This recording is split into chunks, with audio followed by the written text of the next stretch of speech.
नमस्कार, आप देख रहे हैं punjabkesari.com और मैं हूं आपके साथ कोमल पवार। इस वक्त केंद्रीय वित्त मंत्री निर्मला सीतारमण ने बजट पेश कर दिया है, तो ओवरऑल बजट और इकोनॉमिक विजन पर खुलकर बात की गई है। और ऐसे में बजट 2026-27 में हमने साफ तौर पर देखा कि विकसित भारत का विजन मोदी सरकार की तरफ से क्लियर किया गया है।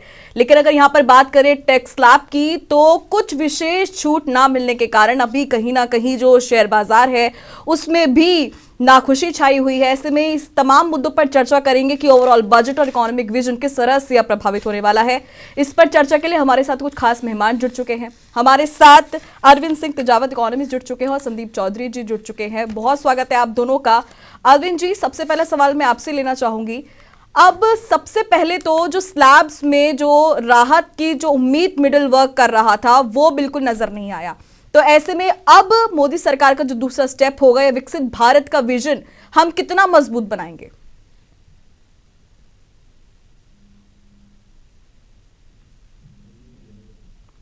संदीप जी। देखिए कोमल जी, जिस तरीके से आपने बात कही कि जो मिडिल वर्ग है उसको कुछ बहुत ज्यादा राहत मिलती हुई दिखाई नहीं देती है जी। लेकिन सरकार ने तरीके का कुछ बजट बनाया है।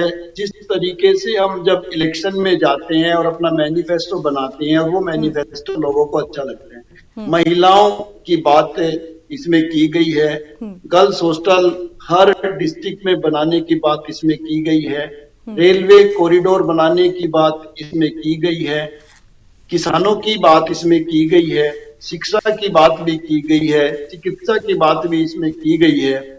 लेकिन देखिए, कभी भी कोई भी चीज जैसे हम पहले से उम्मीदें लगा इन सेक्टर्स में काम किया जा सकता है या इस तरीके का स्लैब में फायदा दिया जा सकता है, वो सारे पॉइंट से पूरे नहीं होते हैं।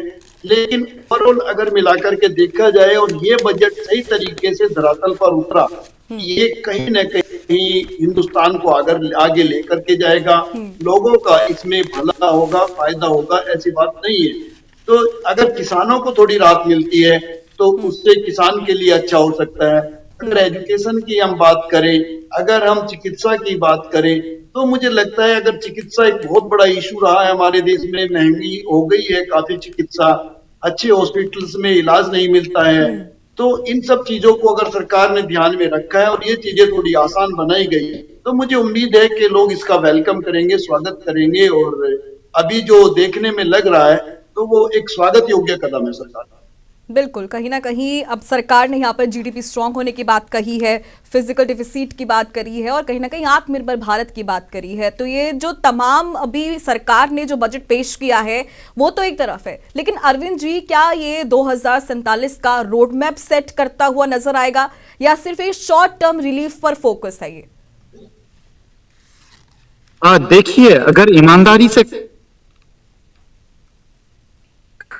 नहीं है, इसकी वजह यह है कि भारत जिसके जनता की उम्मीदें लाखों लाख हैं, बेरोजगारी काफी बड़ी संख्या में बढ़ी हुई है, उनको बनाने के लिए कोई ऐसा कोई क्रांतिकारी बजट नहीं है जैसे कि हमारे बेरोजगारों के लिए कोई निश्चित व्यवस्था। इसके अलावा जो घरेलू आंतरिक आर्थिक सोचाई है ताकि यहाँ पे स्पीड अप हो, वो कोई इसमें स्पष्ट नहीं है। निवेश को कैसा आकर्षित करेंगे, क्योंकि हमने इंफ्रास्ट्रक्चर पे निवेश के लिए ही खरबों रुपए खर्च किए हैं, रोड्स बनाए हैं ताकि विदेशों से निवेश आए और भारत की प्रगति हो सके। उसके बारे में भी निवेश कैसे लाया जाएगा यह भी कोई स्पष्ट नहीं है। हाँ, अच्छी बात यह है इस बजट की कि अब घरेलू उत्पादन पर जोर दिया गया है, इससे थोड़ा बहुत बूस्ट तो मिलेगा, थोड़ा बहुत फायदा तो होगा। बिल्कुल, यहाँ पर ग्रोथ 47 का रोड मैप करेंगे।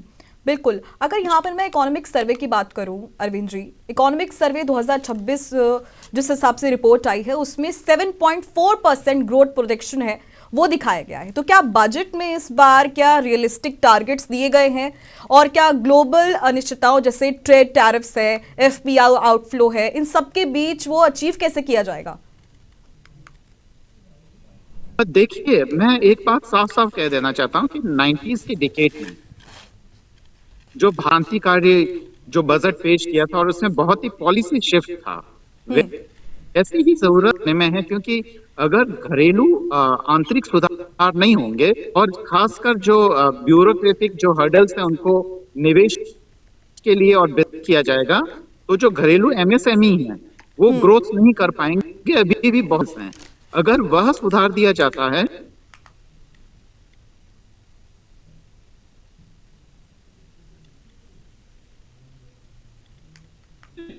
करेंगे, तब तक मुझे लगता है कि इकोनॉमिक ग्रोथ से वो अंश और वो इतना आर्थिक उत्पादन में इतनी जिम्मेदारी नहीं निभाएंगे। एक डर मुझे यह भी है कि अगर चाहे वो किसी भी दल की सरकार हो, यहाँ भारतीय जनता पार्टी या किसी राजनीतिक दल से कोई मतलब नहीं है, चाहे कोई भी सरकार और जो है ना कांग्रेस के जमाने में दिखी है ना भारतीय जनता पार्टी के जमाने में दिखी है, जब तक कोई बहुत ही स्पष्ट रूप से कोई रोड मैप तैयार नहीं होगा, कुछ क्रांतिकारी और बड़े कदम नहीं उठाए जाएंगे, तब तक मुझे लगता है कि ये जो युवा आबादी है वो धीरे धीरे बूढ़ी होती जाएगी और उसके पास करने के लिए कुछ नहीं होगा और भारत की जो अर्थव्यवस्था है वो ठप हो जाएगी और भविष्य के सपने जो हैं वो अधर-झूल में लटक जाएंगे। जी बिल्कुल संदीप जी, यहाँ पर डिफेंस बजट के लिए भी कहीं ना कहीं अच्छा खासा जो बजट है वो निर्धारित किया गया। अब जो डिफेंस बजट में जो बढ़ोतरी है जो संभावित अब नजर आ रही है, तो ऐसे में क्या ये आत्मनिर्भर भारत और ग्लोबल थ्रेट्स के मद्देनजर पर्याप्त है? देखिए कोमल जी, हमारे देश में आत्मनिर्भर भारत की बात की जाए, विकसित भारत की बात की जाए, विश्व गुरु की बात की जाए, ये बातें हमारे पॉलिटिकल लोगों के जबान पर चढ़ चुकी हैं और ये एक तरीके से चुनावी जुमले होते हैं। हकीकत ये है कि अभी हमें बेस ही बनाने के लिए बहुत कुछ करना है। अभी तो हमारा बेस भी नहीं बना है, हम हर तरीके से दूसरे देशों के ऊपर डिपेंड करते हैं। अभी आज की न्यूज में है कि ट्रंप ने कहा है कि अब ईरान से नहीं वेनेजुएला से तेल खरीदेगा। तो अगर हम विदेशी ताकतों के हाथों में नाचते रहे तो मुझे लगता है कि हम विकासशील से भी कहीं नीचे चले जाएंगे। अभी तो हमें उन चीजों पर जोर देने की जरूरत है कि कैसे हम अपना बेस बचाएं, कैसे हम अपनी पहचान और कैसे जो ये दुश्मन देश हमारे चारों तरफ हमारी मार्केट को और हिंदुस्तान को निगलने के लिए तैयार बैठे हैं, कैसे इनके चंगुल से हमें बच के रहना है। तो हमारे लिए चैलेंजेस बहुत हैं। देखिए ओलंपिक होगा, जब होता रहेगा वो एक अलग बात है।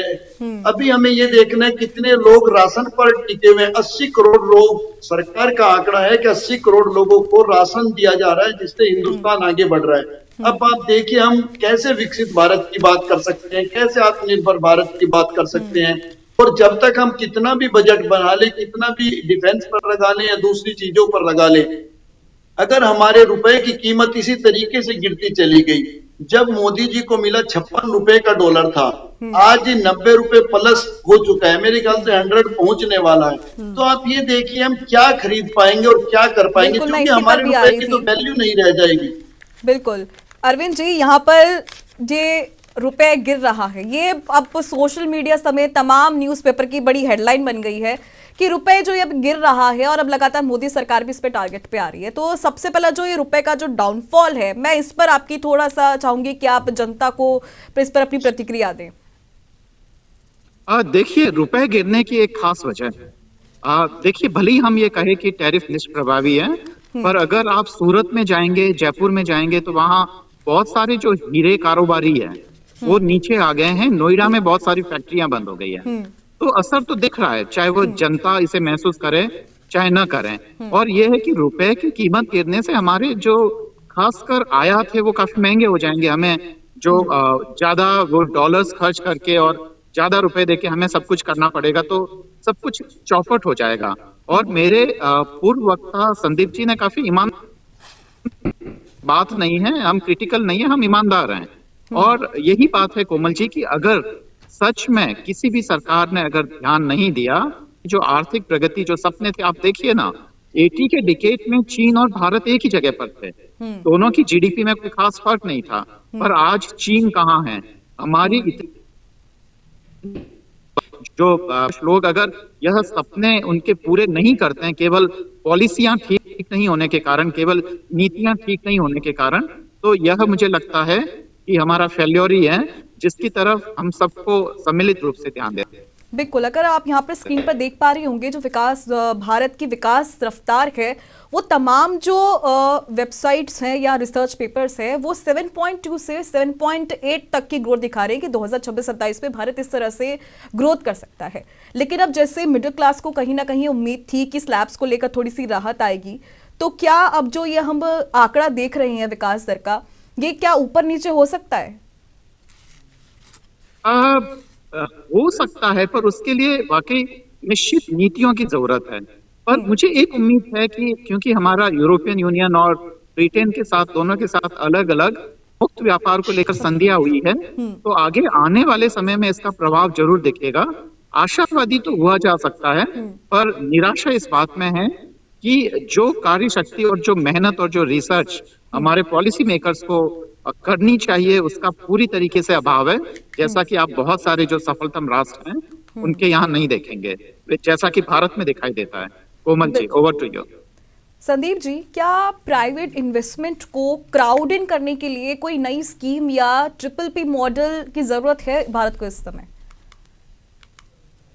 देखिए कोमल जी, जो अरविंद जी ने कही, बहुत ही बात कही। इतना सत्य बोलने वाले लोग पैनलों में कम देखे जाते हैं, लेकिन मैं ये मानता हूं कि हमें हकीकत में काम करने की जरूरत है। हमें अपनी जो इकोनॉमी है उसको कैसे बढ़ाना है, और आपकी इकोनॉमी बढ़ेगी कोमल जी जब, अगर मैं सच में अपने परिवार को बताऊंगा कि मेरे पर्स में भाई 100 ही रुपए हैं। अगर मैं अपने परिवार को न बताने के चक्कर में पूरे गांव को, शहर को और दिल्ली को ये बताता रहा कि लाखों रुपए हैं, चिंता मत करो, तो मतलब ये चीजें हम कहीं सब कुछ खो देंगे, वो हमारी जेब में 10 रुपए भी नहीं बचेंगे।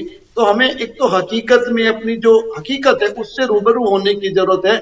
जब हम ये लखपति दीदी बना रहे थे, लखपति दीदी बनाने के बहाने हम 10-10 हजार रुपए जो बांट रहे थे, उनके पीछे की जो मंशा है क्या हम और आप नहीं समझते हैं? हम सीधे समझ रहे थे कि भाई देश का खजाना 10,000 रुपए बांट करके महिलाओं को वोट लेने पर आधारित था। क्या 10,000 रुपए में कोई लखपति दीदी बन सकती है? अगर इतना आसान होता तो आज तो हिंदुस्तान कहां से कहां होता। अगर ऐसे, फिर तो हम पुरुषों को भी बना देते लखपति 10-10 हजार रुपए देकर। ऐसा कोई कॉन्सेप्ट नहीं है। आपको प्रॉपर रोड मैप तैयार करना पड़ेगा, उसमें सही तरीके से इन्वेस्ट करना पड़ेगा, और इन्वेस्ट करने से पहले आपके पास वो चीज होनी चाहिए कि इतनी तारीख में अगर मैं इन्वेस्ट करता हूँ, इतनी में मेरा इंफ्रास्ट्रक्चर तैयार हो जाता है और ये मेरी मार्केट है, यहाँ पे मेरा प्रोडक्ट जाएगा और इसका ये बेनिफिट है, इतना टैक्स गवर्नमेंट को जाएगा। जब तक आपका रोड मैप कंप्लीट नहीं होगा तो आप खाली घोषणा ही करने में रह जाएंगे। घोषणा करनी बहुत आसान होती है, बड़ी बड़ी बातें करना बहुत आसान होता है, लेकिन चीजों को हकीकत में बदलना बहुत टफ होता है। उसके लिए बहुत बड़ी विल पावर चाहिए।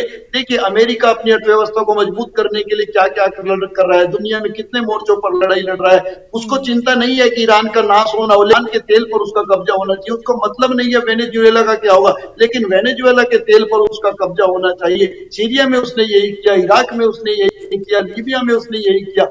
तो हमें मजबूत होने के लिए कुछ न कुछ बड़े कदम उठाने पड़ेंगे। खाली घोषणाएं कर देने से या विकसित भारत कह देने से हम विकसित नहीं होंगे, आत्मनिर्भर कह देने से हम आत्म नहीं होंगे, विश्व गुरु का जुमला छोड़ने से हम विश्व गुरु नहीं बन जाएंगे। बिल्कुल, यहाँ पर आपने बहुत खरी बात कही है कि कहीं ना कहीं जो हम घोषणाएं कर रहे हैं उनको जमीनी स्तर पर भी लागू करना बहुत जरूरी है। अरविंद जी, क्या MSME, मैन्युफैक्चरिंग और एक्सपोर्ट, जिसमें अभी जो बजट पेश हुआ है, जैसे PLI, GST, रैशनलाइजेशन की तमाम बातें हुई हैं, तो ऐसे में क्या ग्लोबल टैरिफ शॉक से इसे कैसे डील किया जाएगा? क्योंकि इस वक्त अभी संदीप जी ने साफ कहा कि जिस तरह से ट्रंप की नीति है वो सिर्फ अपने देश पे फोकस कर रहे हैं, उनको कोई मतलब नहीं है कि अंतर्राष्ट्रीय स्तर पर उनकी छवि किस तरह से जा रही है। तो ऐसे में भारत के लिए इन सबसे डील करना कितना मुश्किल होगा या कैसे वो डील करेगा? देखिए, आपने पहली बात जो अमेरिका ने जो हम पे टैरिफ लगाया है और आपने कहा कि इस टैरिफ शॉक से कैसे बाहर निकले, तो बात ये कि हमें अमेरिका का बहुत तेजी से अल्टरनेटिव ढूंढना पड़ेगा। तेजी से अल्टरनेटिव मतलब हमें यूरोपियन यूनियन ही उसका सबसे अच्छा अल्टरनेटिव हो सकता है, और वहां पे भारत के लोग काम करें, खासकर जो टर्सरी सेक्टर में या यहाँ सेकेंडरी सेक्टर में वहां से निवेश आए। तो उसके लिए बहुत जरूरी है कि जो लाइसेंस रिलेटेड जो हर्डल्स हैं उनको तेजी से हटाना चाहिए। पर वैसी इच्छा शक्ति अभी सरकार में दिख नहीं रही है, जो एक किसी भी छोटे भी उद्योगपति को छोटी से छोटी चीज के लिए जो जितने भी जो ऑफिसर्स हैं जो यहाँ दिल्ली और लुटियन जॉन्स में बैठे हुए हैं, वहां फाइलें सड़ती रहती है काफी सालों साल तक, और आखिर में वो उद्योगपति हार मान के चला जाता है। तो ये जितना भी जो लाइसेंस राज है उसको तेजी से खत्म करना, रोजगार का सृजन होगा, बल्कि जो भारत की अर्थव्यवस्था है वो इस टैरिफ शॉक से उभर पाएगी और कुछ अल्टरनेटिव ढूंढ पाएगी। उसके अलावा तो मुझे नहीं लगता कि कोमल जी और कोई उपाय हो सकता है। मतलब अभी हमें फिलहाल के लिए तो तुरंत यही उपाय हो सकता है, और फिर आगे के लिए कोई लंबी नीतियां बनानी चाहिए। बिल्कुल कहीं ना कहीं हमें अल्टरनेट जो है वो उसका ढूंढना होगा। संदीप जी, बजट में जॉब क्रिएशन पे बात हुई है, स्किलिंग और रूरल इकोनॉमी पे बात हुई है, किसानों पे बात हुई है, एग्रीकल्चर, हेल्थ केयर, इन तमाम चीज़ों पे बात हुई है। पर क्या जो स्पेसिफिक स्टेप्स हैं वो सरकार को इस वक्त लेने चाहिए? क्योंकि क्या ये जो बजट है, इन्फ्लेशन कंट्रोल और कंजप्शन रिवाइवल की हम बात करें तो सरकार इन सबके बीच में जो बैलेंस है वो कैसे बनाएगी? देखिए, बैलेंस बनाना बहुत मुश्किल है, क्योंकि हमारे देश का किसान आज से नहीं लंबे समय से परेशान है, और हम किसान को इस तरीके से फायदा दे हैं कि मान लिया आपको 50 किलो का बैग मिलता है यूरिया का या डीएपी का या एनपीके का, अगर हम उसको उसी रेट में 55 किलो का कर दें या उसका रेट ना बढ़ाएं, और हुआ 2014 से पहले, हमारे साथी अरविंद जी जानते होंगे, जो 50 किलो का बैग हम किसान को देते थे, देखते थे हम किसान को मजबूत कर रहे हैं। वो किसान का 50 किलो का बैग, कोमल जी आपको सुन के झटका लगेगा, आज की तारीख में मार्केट में 45 किलो का अवेलेबल है, उसमें से 5 किलो खाद ही कम कर दिया गया है। तो सोचिए, जब हमारी पॉलिसी ये रहेगी कि भाई 500 रुपए में अगर पहले आपको 50 किलो खाद मिल रहा था और आज वही साल में आपको 45 किलो खाद मिल रहा है, तो बातें घुमा फिरा के हम ऐसी कर सकते हैं कि किसान क्या 2 गुना करेंगे, लेकिन हकीकत अगर आप देखेंगे आज की तारीख में, आप किसानों पर सर्वे कीजिए, एक रिपोर्ट बनाइए, देश का हर किसान आज कर्जदार है, कर्जे में। और जो किसान लोग कहते हैं कि खेती घाटे का सौदा हो गया है, हकीकत यही है, किसान की जो खेती है वो घाटे का सौदा हो गया है। किसान केवल और केवल इसलिए खेती से जुड़ा हुआ है कि उसका बच्चा कहीं छोटी मोटी नौकरी पर लग गया, उसने उस जमीन का लालच है, उसने अपनी वो जमीन बचा के रखी हुई है, क्योंकि उसको ये लगता है कि ये जो मेरी जमीन है ये मेरा गहना है, मेरा सोना है, और इसके रेट लगातार बढ़ रहे हैं। उसके पास चाहे खाने को, बस उसको ये सेटिस्फेक्शन है कि मेरी जमीन की कीमत बहुत है। अरविंद जी। बिल्कुल, जो संदीप जी ने कहा है वो सारी की सारी बातें सच हैं, और मुझे लगता है कि जो सरकार जब तक पूरी तरीके से डिटरमाइन होकर और जब तक नीति नियंता पूरी तरीके से बेहतर रिसर्च और उसके कॉन्सिक्वेंसेस इन तमाम चीजों के साथ जब तक वे नहीं आएंगे और जब तक पूरी तैयारी के साथ हम पार्लियामेंट में बजट नहीं लाएंगे, तब तक मुझे लगता है कि कोई बहुत ज्यादा सुखद आर्थिक भविष्य नहीं होने वाला है। हालांकि जिस जीडीपी की आप बात कर रहे हैं, या जो काफी ठीक ठाक उसकी विकास कर रहे हैं, उसकी युवा आबादी है, भारत की जनसंख्या बढ़ना भी है, पर अगर आप पर कैपिटा इनकम देखें, अगर आय बढ़ाने की अगर बात करें, तो ऐसा कुछ भी सुखद नहीं हो रहा है, और अमीर और गरीब के बीच की खाई लगातार बढ़ रही है। बिल्कुल, आपने यहाँ पर कैपिटा इनकम की बात की है, तो ये पर कैपिटा इनकम में जो बदलाव है उसको लाने के लिए भारत सरकार को क्या क्या स्टेप लेने होंगे? क्योंकि राष्ट्रीय स्तर हो, अंतर्राष्ट्रीय स्तर हो, पर कैपिटा इनकम पे लगातार बातचीत हो रही है। देखिए, पर कैपिटा इनकम अलग अलग स्टेज पे हम अगर मापें, मोटा मोटी, वैसे तो अगर हम आर्थिक परिभाषाओं में न जाएं तो मोटा मोटी ये है कि जो मध्यम वर्ग है या उच्च वर्ग है, जो उच्च या धनाढ्य वर्ग है, उसकी आय में तेजी से वृद्धि हो रही है, पर उसका फायदा मध्यम वर्ग और गरीब वर्ग को नहीं मिलता है। सरकारें क्या करती है कि मध्यम वर्ग को वोट प्राप्ति के लिए, उसको खुश करने के लिए ऐसी नीतियां बनाती हैं जिससे कि आर्थिक विकास की गति तेज नहीं हो पाती है। पर मध्यम वर्ग की भी आय अगर आम तौर पे देखें या तुलनागत रूप से देखें, तो वह भी विश्व के बाकी देशों के मुकाबले ठीक नहीं है, और गरीब जनता है वह तो पिस ही रही है, क्योंकि वहां पे पॉलिटिकल अवेकनिंग नहीं है, और पॉलिटिकल अवेकनिंग नहीं होने का फायदा अक्सर सरकारें उठाती है, क्योंकि जो वोट की राजनीति है, जैसा कि संदीप जी ने भी बोला, वह हावी हो जाती है। तो ये तमाम चीजें हैं, जब तक कि हम गरीब तबके के लिए आप रोजगार के ऑप्शन न ढूंढे, रोजगार के ऑप्शन ढूंढने के लिए स्किल डेवलपमेंट होना चाहिए, और स्किल डेवलपमेंट होगा तभी वे काम कर पाएंगे। अगर वो आबादी उत्पादन में नहीं लगेगी तो प्रोडक्शन नहीं हो पाएगा, और अगर प्रोडक्शन नहीं होगा तो आर्थिक विकास की गति है वो तेज नहीं होगी, केवल आंकड़ों का खेल होगा जो मूलतः ऊंचे वर्ग जो है उसकी इनकम और उस पे आधारित है, जिससे बाकी देश को कोई खास फायदा नहीं। कोमल जी। ठीक।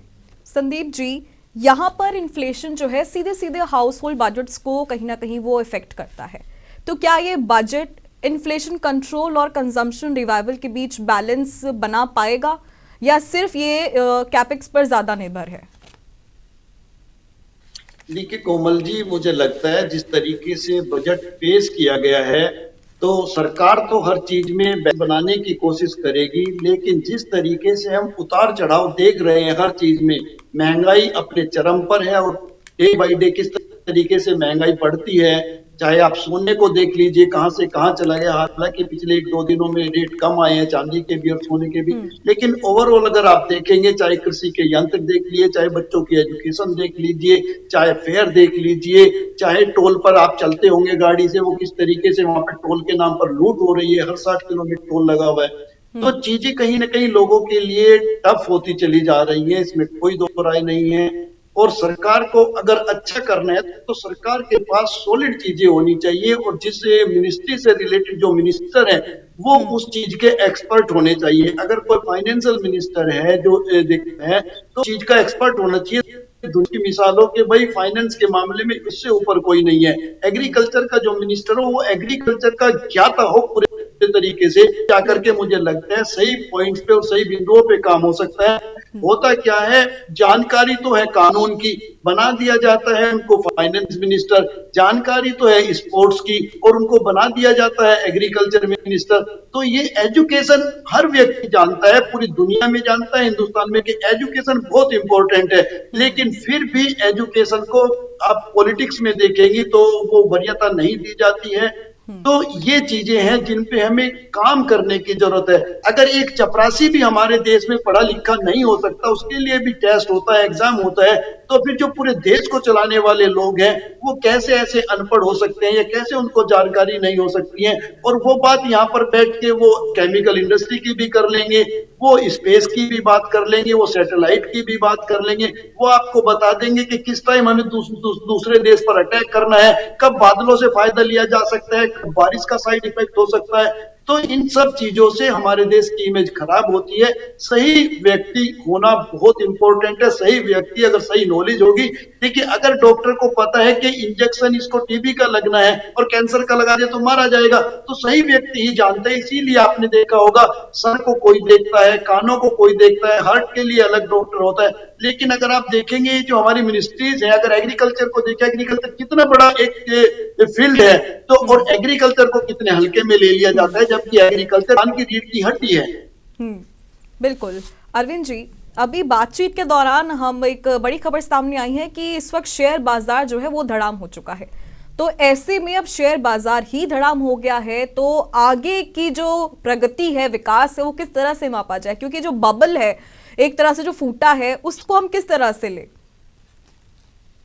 ये वाकई दुखद चीज है और मुझे लगता है कि रिजर्व बैंक ऑफ इंडिया ने पहले ही इसकी तैयारी कर ली थी। मुझे लगता है कि कहीं ना कहीं उनको अंदेशा था कि ये सब चीजें होने वाली है। तो जितने भी बैंक वगैरह सब ने जो ब्याज की दर है वह भी घटा दी है और तमाम चीजें हो रही है। और मुझे लगता है कि ये भारतीय अर्थव्यवस्था के लिए कोई बहुत ही सुखद बात नहीं है। इसका तरीका यही हो सकता है कि घरेलू उत्पादन पे बहुत तेजी से जोर दिया जाए, क्योंकि भारत का जो 1/5 एक्सपोर्ट है जो अमेरिका को जाता था वह रुक सा गया है। और अभी जो अमेरिकन है उन्होंने काफी व्यंग में भी कहा है कि भारत को क्या नुकसान हो रहा है, अब भारत को समझ में आ रहा है। पर यह है कि अमेरिकी नीतियों के आगे दबे बगैर भारत को अपने हितों की रक्षा करनी चाहिए और तेजी से घरेलू सुधार पे ध्यान देना चाहिए। ठीक वैसे ही जैसे कि 90s के डिकेड में एक मृत अर्थव्यवस्था को वापस सांस लेकर जिंदा किया गया था, मुझे लगता है कि वैसा ही ऑक्सीजन और वैसे ही न्यूट्रिशन की जरूरत है इस अर्थव्यवस्था को। बिल्कुल बिल्कुल। कहीं ना कहीं अरविंद जी, तो क्या अगर हम बात करें ग्लोबल अनिश्चितताओं की, यूएस टैरिफ्स की बात करें, एफपीआई एग्जिट की बात करें, तो इन सबके बीच क्या भारत की एक्सपोर्ट जो कॉम्पिटिटिवनेस है वो कैसे बढ़ेगी? क्या हमें कोई नया एक्सपोर्ट प्रमोशन स्कीम की जरूरत है या नहीं? क्योंकि जिस तरह से आपने बात की शुरुआत में कि हमें एक अल्टरनेट की जरूरत है, हमें पूरी तरह से अमेरिका पे डिपेंड होने की जरूरत नहीं है कुछ क्षेत्रों में, तो क्या ऐसे हमें दूसरा अल्टरनेट देखने की अभी से जरूरत है? देखिए, तमाम चीजें हैं, क्योंकि इन सब चीजों पे ध्यान देने के लिए एक लंबी नीति का जरूरत होती है। तो वैसे तो बहुत संक्षेप में बताना संभव नहीं है, पर कुछ चीजों की तरफ वाकई ही ध्यान दिया जा सकता है।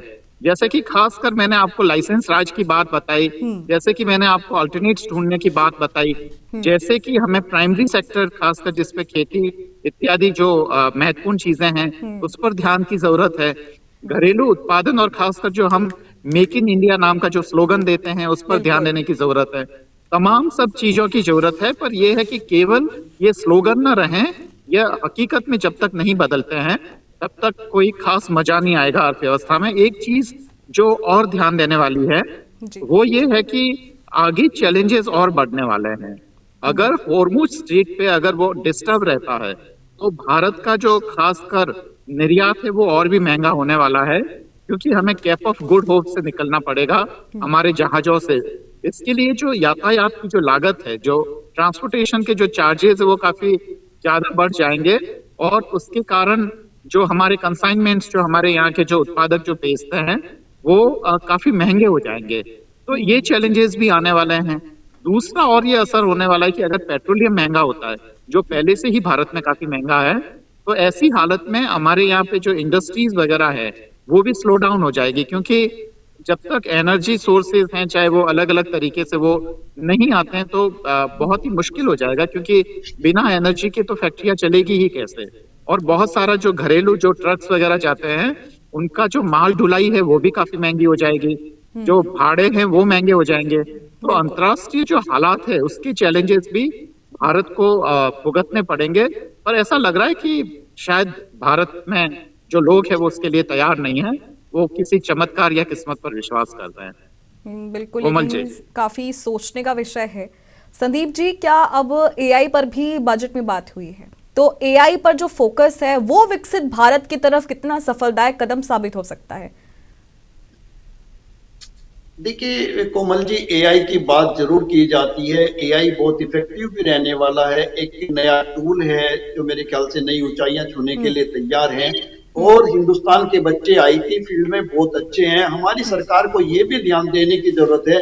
अभी हमारे जो टॉप आईआईटीएन या टॉप बच्चे निकल करके आते हैं वो तो अपना रोड मैप खुद तैयार कर लेते हैं, वो विदेशों में शिफ्ट हो जाते हैं। लेकिन कई लोग, चूंकि हमारे पास उसके लिए प्रॉपर कंपनियां नहीं है जहां पे हम उनको काम दे सकें, तो हमारी सरकार अगर कहीं काम नहीं दे सकती तो उन्हें इस लाइन में काम करना चाहिए कि जैसे जर्मनी जैसे जो देश है जहां पर आईटी का स्कोप है। जर्मनी ये मैकेनिकल लाइन में तो दुनिया में सबसे आगे है, लेकिन वो आईटी फील्ड में कम है, और हमारे बच्चों को वहां पर जॉब का काफी स्कोप है, वहां पर वो जॉब क्रिएशन हो सकती है। तो किन किन कंट्रीज में जो पर ज्यादा फोकस कल से चीजें ठीक हो सकती हैं। बिल्कुल। अरविंद जी, आपने यहाँ पर शुरुआत में बात की कि भारत में निवेश नहीं हो रहा है, लोग निवेश नहीं करना चाह रहे हैं, तो इस पर मैं थोड़ा सा चाहूंगी कि आप थोड़ा सा ब्रीफली हमें बताएं कि भारत को ऐसे कौन से स्टेप्स लेने चाहिए जिसमें भारत में निवेश बढ़े, क्योंकि जिस हिसाब से आपने पर कैपिटा इनकम की भी बात की, आपने निवेश की बात की, थोड़ा सा मैं चाहूंगी उस पर आप बताएं कि किस तरह से जो निवेश है वो भारत में बढ़ सकता है। ये वाकई काफी दुखद बात भी है कि भारत ने निवेश को आकर्षित करने के लिए बहुत मेहनत की है, काफी लंबी मेहनत की है, और उसके लिए भारत ने अपना जो खासकर जो रोड इंफ्रास्ट्रक्चर है वह भी उसने दुरुस्त किया था। जब चीन पे अमेरिका ने टैक्स लगाए थे तो ये उम्मीद थी कि चीन से जो जितनी भी जो बड़ी बड़ी फैक्ट्रियां हैं, जो बड़े बड़े जो उद्योगपति वो भारत की तरफ आएंगे, पर ऐसा कुछ खास देखने को मिला नहीं, क्योंकि जो निवेश है वो वियतनाम और बाकी जो तमाम देश है, खासकर जो इंडोनेशिया वगैरह, वहां उस तरफ ये शिफ्ट होता नजर आया। तो भारत की इतनी मेहनत और इतने करोड़ों खरबों रुपए बर्बाद करने के बाद भी अगर हम निवेश आकर्षित नहीं कर पा रहे और अब हम मेक इन इंडिया की बात कर रहे हैं, तो लगता है कि कहीं ना कहीं असेसमेंट में गड़बड़ हो गई थी और कहीं ना कहीं बहुत भूल हुई है। अब ये जो बाहर के जो निवेशक है वो भारत में इसलिए नहीं आना चाहते हैं कि पहली बात तो बहुत सारी जगह डिस्टर्ब है, तो जहां पे हम रोजगार उत्पादन की बात कर रहे हैं, अगर वहां पे वो कानून और व्यवस्था को लेकर ही अगर परेशान होते रहेंगे, तो समस्याएं वो कब वो अपने बिजनेस पे ध्यान दे पाएंगे। तो यह तमाम चीजें हैं। उसके अलावा यहाँ पे जैसा कि मैंने आपको कहा कि लाइसेंस राज, यहाँ पे बाहर का कोई व्यक्ति आता है तो वैसे बहुत कड़ी टिप्पणी हो जाएगी, पर फिर भी करना जरूरी है कि यहाँ के बाहर के बिजनेसमैन को यहाँ आने के लिए बहुत सारा पैसा जो है वो लाइसेंसिंग पे खर्च करना पड़ता है। मुझे लगता है कि आप मेरे एसेंस को समझ गए होंगे। बिल्कुल। तो ऐसे में कोई भी जी बिल्कुल। पैसा भी देके अगर यहाँ आदमी काम कर ले, पर दिक्कत ये है ना कि उसमें उसका कितना समय, श्रम और वो जाता है। तो एक तरफ तो वो पैसा भी जा रहा है, उसका पूरा प्रोजेक्ट डिले हो रहा है और वो ठीक से काम नहीं कर पा रहा है। अगर सरकार यह जो मिनिमम एश्योरेंस है, जो कि मूलतः सरकार का काम है, न्यायालय का काम है, अगर ये ठीक नहीं होती है तो वाकई फिर कैसे निवेश आकर्षित होगा, यह तो हमें सोचना पड़ेगा ना कोमल जी। बिल्कुल, जी। कहीं ना कहीं जिस तरह से हम नीतियां बना रहे हैं, और पूरी तरह से तो बात यह है कि नीति बनाते वक्त भी थोड़ा सा ध्यान रखना चाहिए। और अभी बजट, अगर मैं संदीप जी आपसे पूछूं, किस पैमाने पर रखेंगे अभी इस वक्त सरकार का जो बजट है? क्या 2047 से विकसित भारत को जो सपना है वो पूरा करता हुआ नजर आएगा या नहीं? देखिए कोमल जी, मैं आपकी बात पे आऊंगा। पहले मैं अरविंद जी की बात को जी। आगे करना चाहता हूँ। जो ये लाइसेंसिंग सिस्टम है, ये वाकई देश की प्रगति में बहुत बड़ा रोड़ा है, और ये भ्रष्टाचार का जन्मदाता भी यही चीजें हैं। अभी स्टार लिंक को उस टाइम तो हमने हिंदुस्तान में काम करने के लिए परमिशन दे दी जब सिंदूर चल रहा था, और अभी उससे हमें खतरा हो गया है। उसमें कहा जा रहा है कि भाई इसको रोको प्रोजेक्ट को, क्योंकि ईरान में साइड इफेक्ट उसका दिखाई दिया।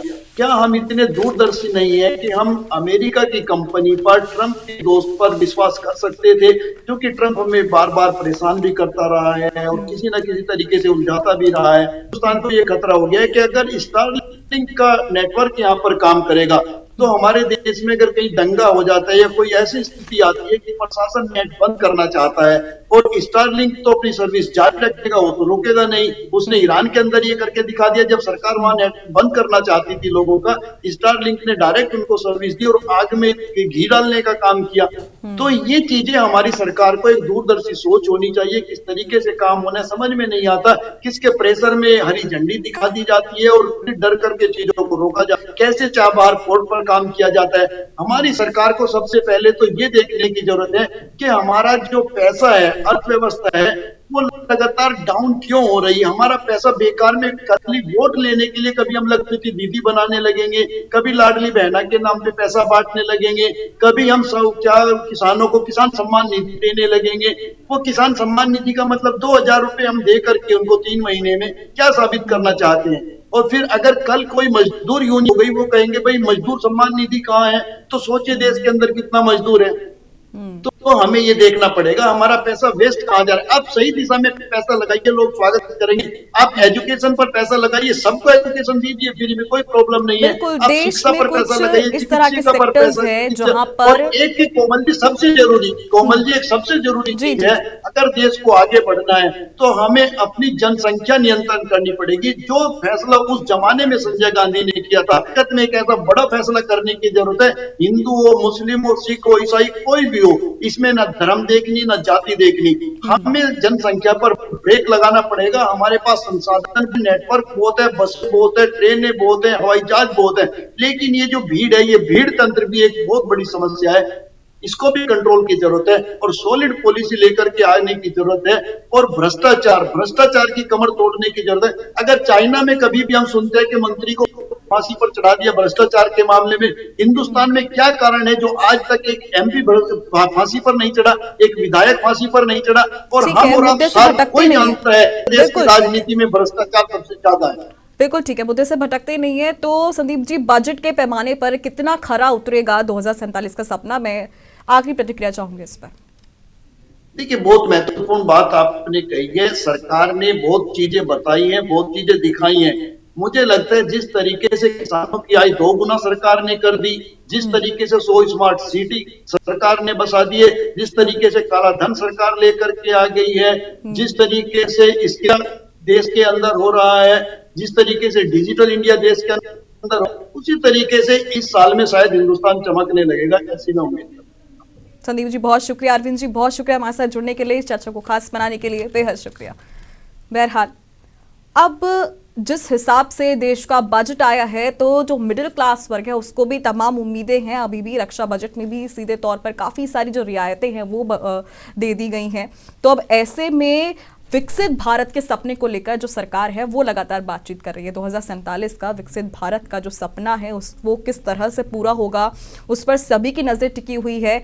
लेकिन अभी इस वक्त इस पूरे ही बजट पर सियासत भी शुरू हो गई है। कांग्रेस लगातार कह रही है कि इस बजट से उनको कोई उम्मीदें ही नहीं है और आम इंसान के लिए इस बजट में कुछ भी नहीं है। तो ऐसे में अब बीजेपी को देखना होगा और सरकार को देखना होगा कि किस तरह से वो इस पूरे मामले को किस तरह से देखती है। ऐसे में अब 2047 का विकसित भारत का सपना कितना पूरा होगा और उसमें क्या क्या मुश्किलें आएंगी ये तो वक्त बताएगा। फिलहाल अभी के लिए सिर्फ इतना ही, लेकिन देश और दुनिया की तमाम खबरों के लिए आप देखते रहें पंजाब केसरी.com। नमस्कार।